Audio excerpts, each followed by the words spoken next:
Okay, so here we are on a little path outside of our village here in the Gers region of France, and it's sunflower season, and it's a really nice sort of spot to stand, good distance, very hot this week, and there's some shade, and I feel like there could be a really nice composition uh, along this path.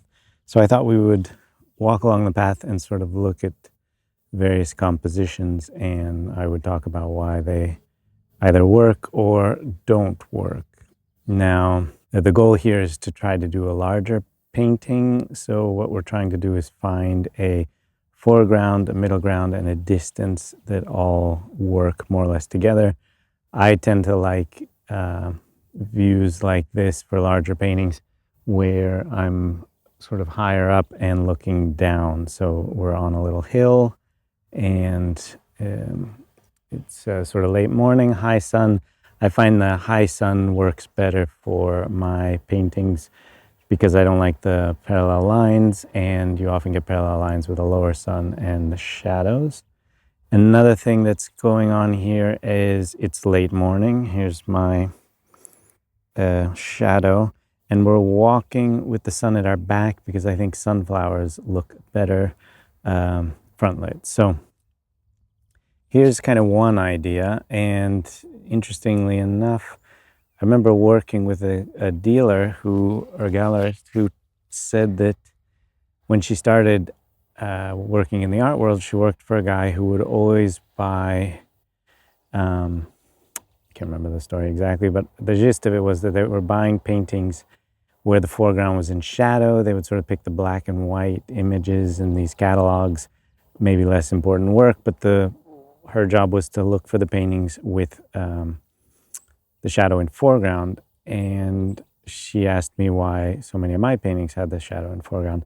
Now, I tend to work in very hot climates, and when you have the shadow in the foreground, it's usually because you're standing in the shadow and you're comfortable. The other sort of more important artistic reason is that if the shadow is in the foreground, it tends to be dark and less sharp edges and less interesting things, less contrast that will distract and pull the eye down towards the bottom of the painting. So you'll end up with a nice lead in. It's just kind of a natural way to lead the eye through the beginning of the lower part of the canvas and into the middle ground and the distance. Now here, I don't think this really works. I mean, I find it kind of interesting the way that big sort of mass of sunflowers, the tree is slightly interesting. Earlier in the morning, I think the tree casts a bit more of a shadow on the sunflowers, which could be better. But you see, you have amount of sort of the size of the sunflower area is the same as the size of the grass area, which is also the same as size as the shadow area. So that doesn't really work. Also I think that having paths come and go in the shadows can be great, especially when you have these little white areas, which we don't have later on. It's nice the way you get the blue reflected off of the white and, seeing the different value difference, whereas the light in the shadow is very similar to the dark. In the light really stands out against the sort of greenish gray. So I think that can be really fun to play with, but just having the shadow sort of, or this road in the shadow, then coming into the light, and then seeing it again go into the shadow, and then not seeing where it goes, just sort of kind of stops the eye, and it doesn't really relate at all to the sunflowers or the distance. There's also another little path going down there to the right, which is a bit strange. So we're gonna keep moving forward and see if we can find a better view. One problem here is that this path right now is going to be quite strong, and you'll see as we come around the corner, it's the shadow cast by the trees is sort of running along the edge of the path, as you can see up here. And that's going to be an issue as we're trying to find a composition. I mean, here it opens up a bit, but there isn't really much of a lead in. Also, there's nowhere for me to stand in the shade, so this would be quite unpleasant. I also I'm not a huge fan of these sort of, I painted a view like this yesterday and I called it a study because I find that when you have sort of grass in your foreground and then it stops and then there's the crop that kind of creates a little line that sort of stops the eye. So we're going to keep moving along. So this is a view where you have this sort of curve of the road and you can kind of see the road up there in the distance. That little tree I think is quite interesting. And then we have this sort of very large expanse of sunflowers. I think it might be a bit better without those hedges in the foreground. These things kind of stop the eye. So if we were to set up somewhere around here, unfortunately I don't have a wide enough angle to show the full length of the painting. Now you can see one issue we're having is this tangent shadow that basically the shadow ends where the sunflowers begin, and it's not really related. Up there we get a bit of a cast shadow, which works really well in connecting the shadow area to the sunflower area. Another thing that's a bit weird here is that the sunflowers that are closer to us, just by virtue of probably they have a lot more shade here, the plants have grown slower on the hill higher up. So we have smaller sunflowers in the foreground and then larger ones in the middle ground and the distance. So it's kind of a bit weird. We'll keep moving up and see if we can find a better view. Now let's see here. It's again this really strong kind of cut.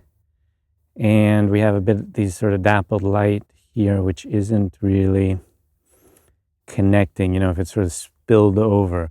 Now, one thing to consider is that in a couple of hours, the sun's going to move further towards the zenith, and we'll have a lot more light. So it might become a more interesting view where the light spills over into the sunflowers, and that'll connect our foreground or our middle ground with the sunflowers.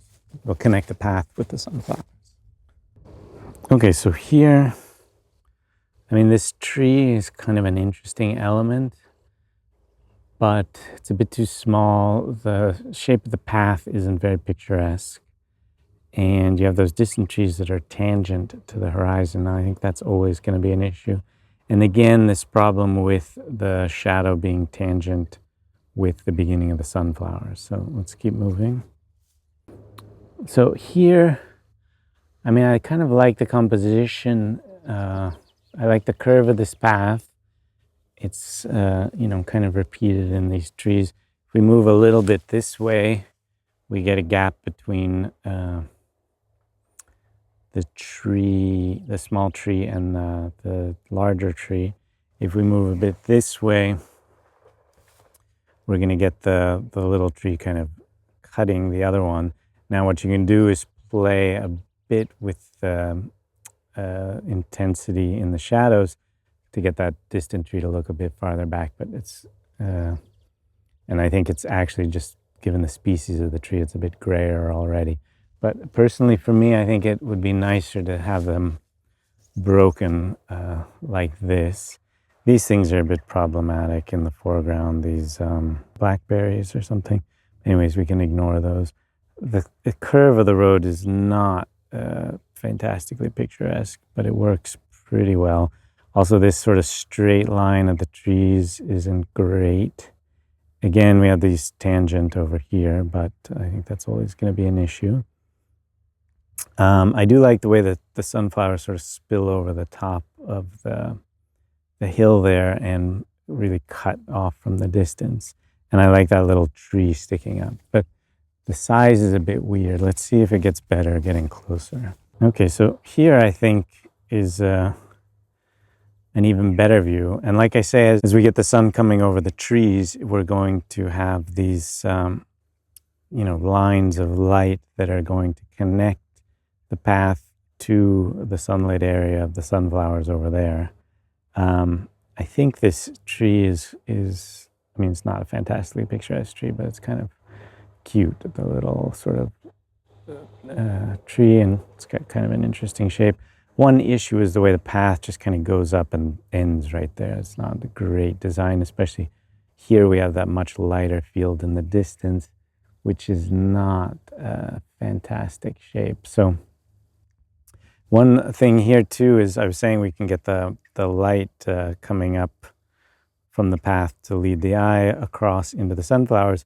But we also have the shadow cast by this little tree spilling over the sunflowers, so that connects the shadow to the sunflowers and makes it slightly better composition. Let's keep moving and see if it gets even better.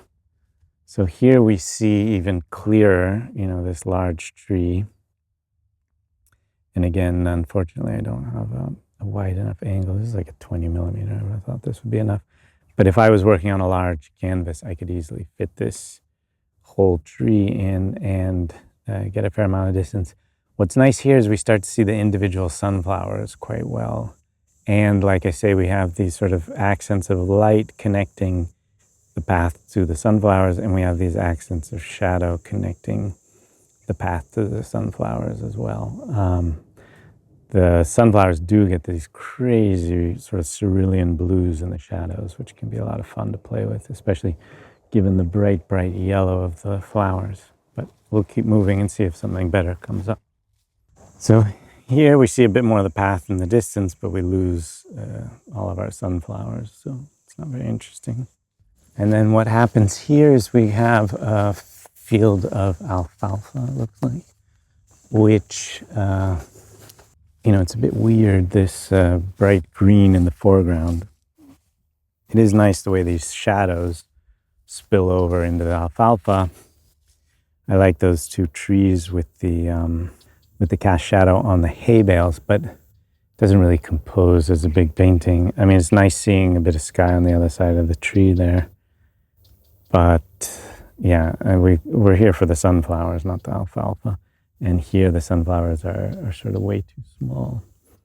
And then you never really, painting the backside of the sunflowers isn't really that interesting. So we're going to try to find views where we're facing them. Basically, the way sunflowers work is that when they're closed, the little closed flower turns and follows the sun, which is why they're called tournesol in French. And then when they open, they just stay facing east. So basically, the best way to paint sunflowers is to stand to the east of them, looking at them. And I think it's best in the morning when the sun is on them. So this is kind of an interesting view. I mean, we get a sort of a lead in that the next tree around the corner is quite picturesque. It's very, very large oak, and I think you get a good shadow from it a bit later in the morning. And then you have this, very sort of wide, distant view. You get the wonderful shadow up there on the sunflowers. But again, we don't really get enough sunflowerness in the painting, which is what we're here for. It's just basically going to be a huge empty foreground. So, and we have another landscape painter here who is staying with us and has set up and started. We can go check out the view he's picked. But here it gets even better. One thing, you have a landscape painter in your view, you can always stick in. But you get this wonderful, that beautiful cerulean in the shadows, this very picturesque tree, and we're still in the shade here. One issue is that we get the little shadow and then the bigger shadow, and they're actually about the same size, which isn't good design. And we even get these sort of two distant tree areas, which are about the same size too as these two shadow areas. So even though this is such a beautifully picturesque tree and we have that lovely effect on the sunflowers, I don't think it composes all that well. So we'll keep moving. So this view is already taken, but you can see it composes quite well with this huge picturesque line of oaks and this wonderful blue-green shadow leading in. And the fact that we see that it's all one tree shadow works really well. Coming in even more, you get this really nice lead in from the corner, and then you see the shape of the tree on the sunflowers coming in and out of shadow. You know, it could be even nicer earlier in the morning when that shadow spreads further along, and we get a lot of nice sunflowers in the sunlight and then a lot of nice sunflowers in the shade. The only issue I have is that we're sort of looking at the sunflowers on a straight across, so we don't get a big variety in the sunflowers in the foreground, which can be so much fun to really get into. So we'll keep moving. And then here, one of the issues I have is the road, the way it turns away from us. I don't really like, because that's going to pull the eye out of the left of the painting, and we want the eye to sort of stay in the view. So I think at this stage we've gone a bit too far, and we're going to move back because the road just keeps veering left. One nice thing is we get to see the church at this stage, which is very pretty off in the distance. It'd be nice to see a bit more of it, but the trees are there. And so yeah, I think we're going to walk back, and I will get out my sketchbook and start to draw the angle that I think works best. Okay, that will be part of the next video, so thanks for watching.